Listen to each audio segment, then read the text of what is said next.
Hey everybody, this is Terry and Lydia. We are here to take a look at a homemade camper build. We're pretty excited about it. My sister Cynthia and her husband John are here to explain what they've done and how it all works. But we also have a situation where they built it, something went wrong, and how they fixed it. So hang in there and take a look with us. Okay, so here we are. Lydia's with my sister Cynthia and her husband John. They've built this thing by themselves in their garage, and they've been using it. And so we're going to take a look at how it was all built. But I want to mention right here, they've got 4 legs on the side. That's the name of their all-natural dog treat company that they started out of your garage many years ago. How many years?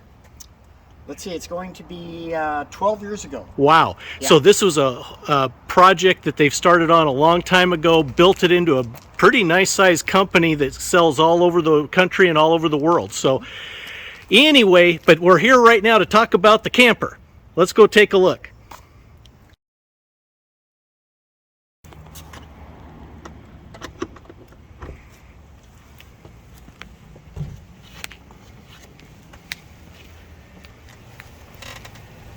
Okay, here we are. I'll take a quick look, then we'll go in and chat about it a little bit. Hey, so how did you guys get the idea to build this thing? You know, YouTube videos, of course. Actually, we wanted something to do during the COVID. Right, right. So this was our project. This was our COVID project. Oh, okay. Yeah, Sounds great. Yeah. Well, I know you've been using it for a couple years now. Mm-hmm. Yes. Yeah. And we loved it. Yeah. So did you have a certain, you watched YouTube videos, was there a certain plan that you used? It's kind of a combination of 2 videos. One was, if you look at it for it, Swiss truck camper. And that was a very elaborate build, much larger camper than this one. But we got the inspiration, if you look at the walls, you'll see that they're actually just foam. Okay. And then there's a backing of 1-inch polystyrene. And so it's just super lightweight. We decided not to put plywood up in the inside or anything like that. And it's nice and quiet in here. But really the big thing is the weight savings. And so we got that inspiration from them. And then if you look at the shape of the camper, there's a company up in Bellingham, Washington, that makes an aluminum version, it's all aluminum, version that's shaped very similar to this, and it's called a Kimbo camper. Kimbo. And the K-I-M-B-O, and the company is Kimbo Living. And it's just a guy in Bellingham, Washington making them, and they're really cool looking. They look like a spaceship on the outside. So we got a little inspiration in regard to the shape of the camper from him. Okay, sounds great. Yeah, we were watching a lot of YouTube during COVID time to be able to come up with some ideas inside, especially like the wire basket opposed to cabinet, because we always felt like the cabinet took up too much space. And so we decided to go with the wire basket, and that way we can see everything, and we have a lot more space in here. A more open concept of the camper rather than having walls separating different parts of your camper. So they have room for me too, for guests. Welcome aboard, Lydia. Thank you. So what can you tell me that you think folks would be interested in this build? Well, I think the biggest thing is, like Cynthia said, the feeling of space. yeah. And so we didn't want large, bulky, and most importantly, heavy cabinets. Right. So that's the reason we went with the wire baskets. I mean, the total weight of the wire baskets is under 10 pounds. If we had done cupboards up here, that would have been 100 pounds. Okay. Pretty easily. The other thing, if you look at the walls, all of the walls are panels. And so all the structural strength is this 1x2 poplar. Okay. Okay, poplar's is a fairly soft hardwood, but it's pretty structural. And the biggest thing is it's very light in weight. So the outer skin of the camper is only a 1/4 inch plywood. And so because of that, we've got this thing under 600 pounds total weight. Okay. Yeah. And what kind of windows do you have in this thing? The windows are probably the most expensive part. If you want to come in and take a look. These are double pane windows, and they're actually they're intended for marine use. And the really nice thing about them is Oh, they click out. they click out, and then they also seal up completely. Yeah, marine use being watertight would be handy, right? And the one thing we found in our research is the worst thing you can have in a camper is single pane windows, because then you're dealing with condensation Right. problems and rot and all that type of thing. So this has an integrated privacy shade, Nice. or like in winter camping, this gives us some insulation. And then we have a bug screen, Okay. and they're built right into the window. What's the name of the company that built these? These are windows? made by a company called Arctic Tern. Oh, okay. Yeah. And, Great. And we bought them directly from them. And again, during COVID and all the shortages and all that type of thing, I think we waited about a month to get them. The weight wasn't too bad, Okay. at all. And then the upper vent here is a Dometic. Okay. Yeah. And that's a reverse fan, I think you told me. exactly. It'll go in either direction. Expel the heat or... Yep, exactly. Right now it's operating as an air conditioner. Okay, sounds Yeah, good. So. Now, you've also got a sink over here. Right. So again, part of this weight savings, and again the feeling of spaciousness. Part of the weight savings and the feeling of spaciousness in here is not creating an enclosed cabinet, but just leaving everything open. And so, in the case of the sink, we just went dead simple, just a military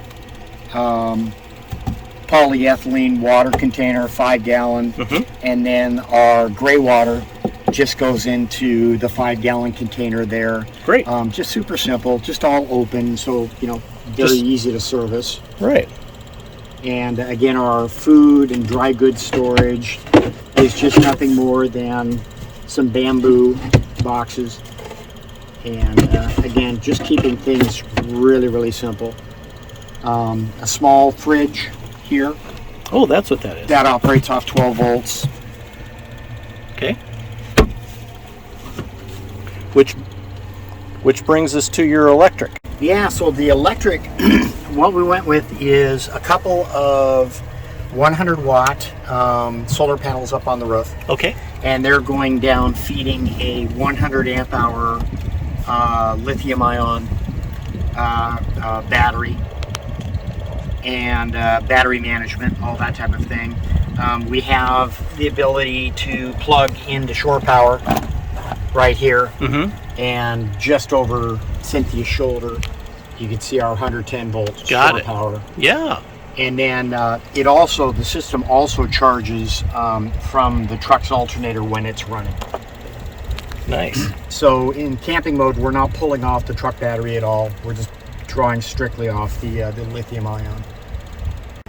And that way we can have cold food and we don't have to keep going in for ice all the time. Yeah, that's great. So that powers the refrigerator. Yeah.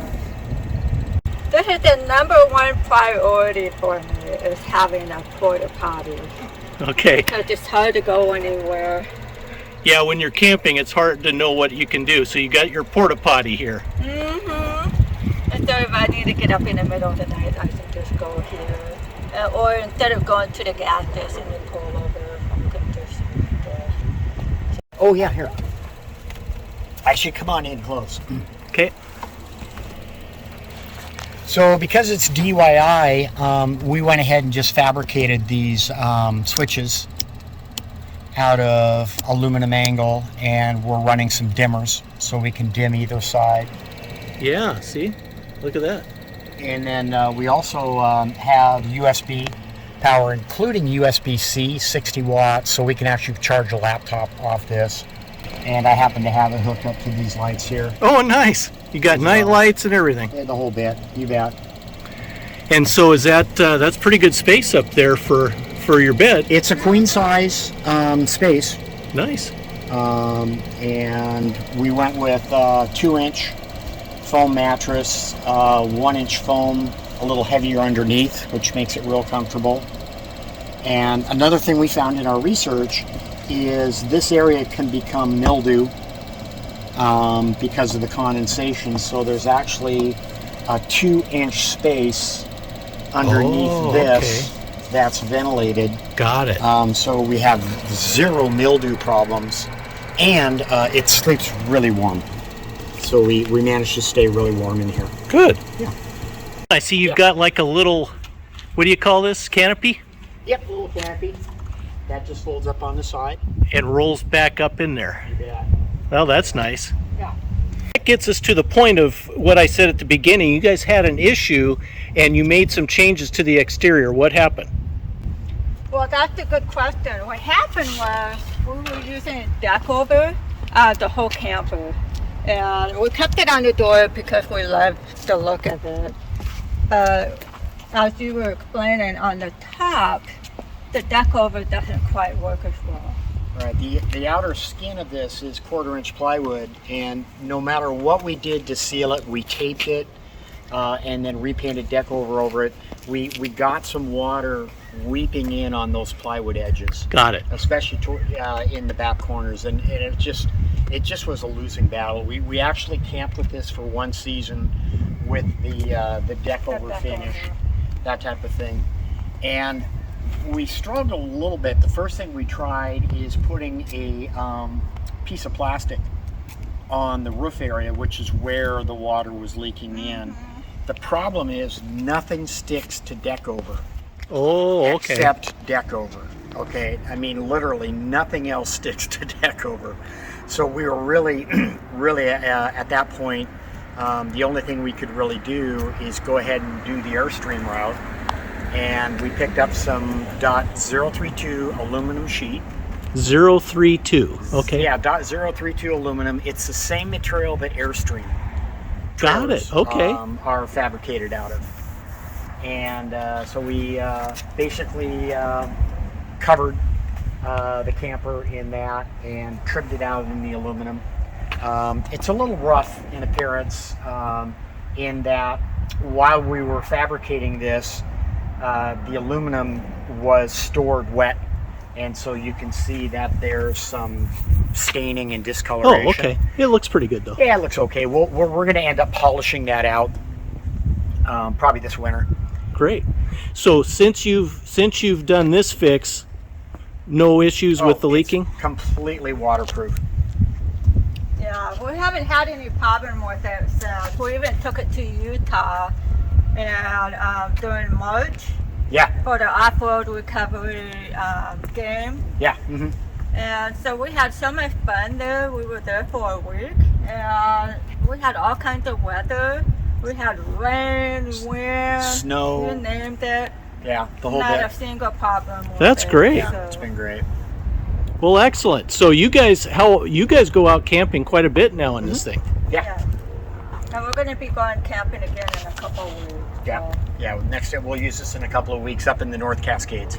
So if anybody was thinking about doing this, what would be your top idea for them to keep an eye out for? I think the biggest lesson that we learned from this is keep it simple. Yeah. Keep it simple. And the other thing is you Plan it out. Yeah, plan it out. You cannot measure too many times.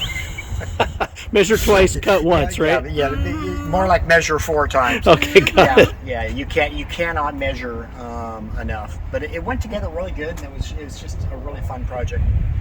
Well, excellent. Well, thanks so much for showing it to us. Yeah. Thank you. Thanks for watching.